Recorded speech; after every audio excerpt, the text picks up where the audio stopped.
How to fix cannot verify server identity on iPhone. Hello everyone, I am Bishaka and welcome to our channel. Now let's get right into the tutorial. Firstly, go ahead and restart your device, as restarting the device fixes minor software bugs on your iPhone. Next, go ahead and force quit all the apps running in the background and open your Mail app after some time. And if the pop-up still appears, launch the Settings application and tap on General, and then scroll down and tap on Transfer or Reset iPhone, then on Reset, and then on Reset Network Settings. Enter your passcode and reset network settings.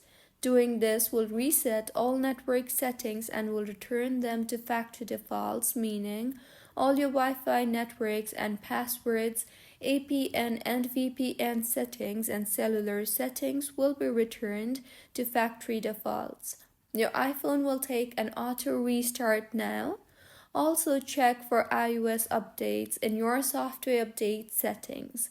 In Settings itself, tap on General and then on Software Update and make sure your iPhone is updated to the latest version of iOS. The latest version is crucial in maintaining optimal performance. So this is how you can fix cannot verify server identity on iPhone. If you find this tutorial helpful, please like the video and do comment if you have any queries. Also, do subscribe to our channel for more helpful tutorials like this. See you on the next one.